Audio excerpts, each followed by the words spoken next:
Hey everyone, I have something new to share with you today.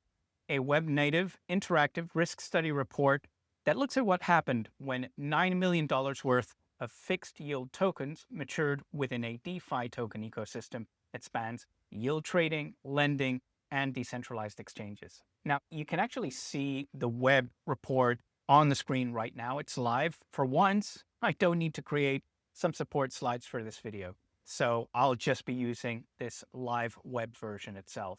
Just before we get going, I'd like to give a quick shout out to Shift.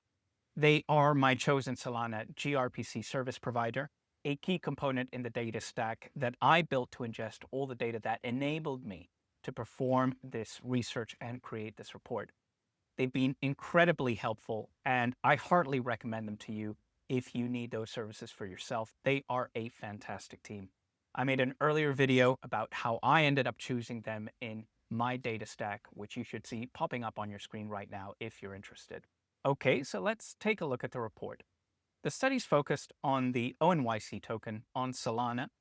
It has issuer-sponsored interoperability with on-chain lending, decentralized exchanges, and yield trading, as you can see there.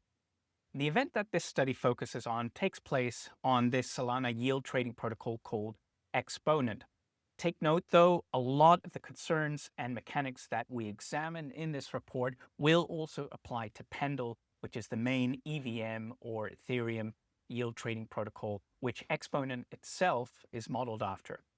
So you can scroll down here and see some animations that help explain what a rollover is. There's also appendix at the end of the report in case you want to dive deeper into all of the details.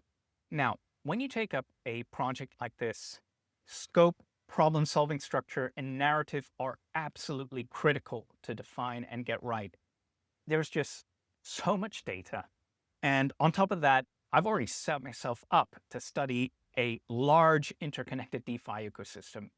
There are just so many ways that this topic could be analyzed, so many rabbit holes that I could go down, some of which I did go down, then decided to back out of in earlier drafts.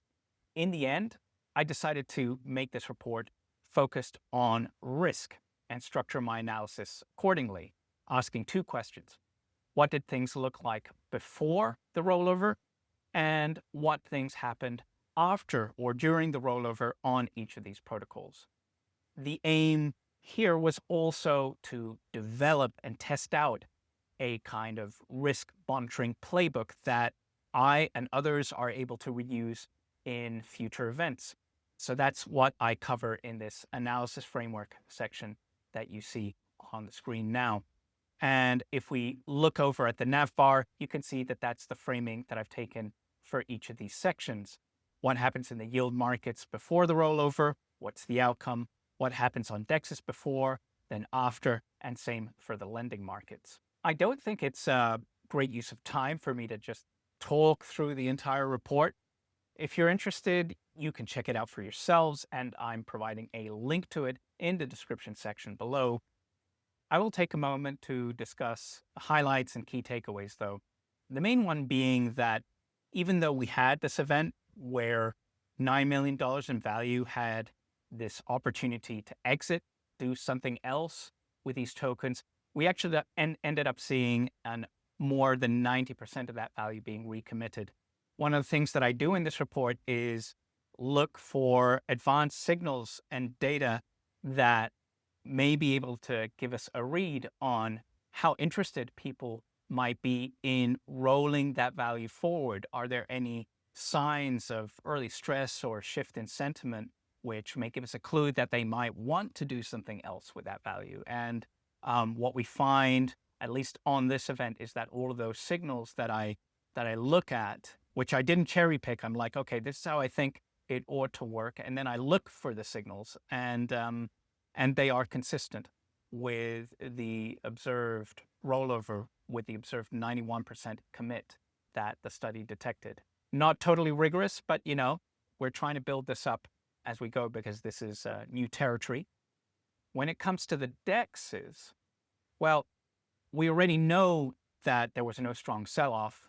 Interestingly, though, prior to the rollover itself, the DEXs did not actually have enough depth to absorb all of the ONYC that was maturing if it were all to be sold at once. But as I discuss in the report, that may be a scenario which is way too extreme, unrealistically extreme, for us to expect the managers to hedge that possibility on chain. There's always the possibility as well that they hold reserves off chain or in other locations that they could shuttle in to the DEXs if a truly distressful event happened. So we only have the ability to absorb 40% of sales, but maybe given the context, given the read of the markets that we have elsewhere in this report, maybe that's totally okay. So what we see instead of selling actually is that there is net interest in buying ONYC. Sentiment during this rollover period is positive. There are more people buying than selling. And then the next question becomes, well, where does that stuff go? And I created this Sankey diagram, which tells us actually a very significant portion is going into Camino here. What is that? 40%. And a chunk of that has actually been created, been funded by looping, although not that much. If you look at the data over a wider period, looping plays a much bigger part. But during this specific event, it was actually quite small. So again, this is an interconnected ecosystem, right? So we've seen that people buy the ONYC. We see that it goes to Camino. So what happens on Camino? And that's what I start examining in this section here. And we can see that actually Camino starts off in a really strong position because the terms under which it allows loans to be taken out are set up in such a way that they're just incredibly conservative. And you would need like a 14, 15% price drop in order for anything bad to happen. And that's sort of what I illustrate here. So already from the get-go, everything's set up to be very safe. And what we see is that leverage was taken out, but health factors do not materially deteriorate. So everything kind of just goes on well without too much trouble. So yeah, I guess those are the main highlights. Do feel free to take a look for yourselves. Lots of geeky charts and animations in there that were totally optional, but I couldn't help myself putting in. It's the first time that I've created a report in this format, deliberately experimenting with what's now possible with AI. It took a little more effort than it would have done to prepare some good old-fashioned slides, but I got so much more out of the final product. And now that I have this report as a backbone, I'm pretty sure that the next time I go build one of these things, it's going to be even faster still, without even taking into account the never-ending progress that AI models are making, doing things better and faster each and every time. Okay, so that's a wrap. Please don't hesitate to reach out if you have any work opportunities that you think I would be able to add value to. See you next time.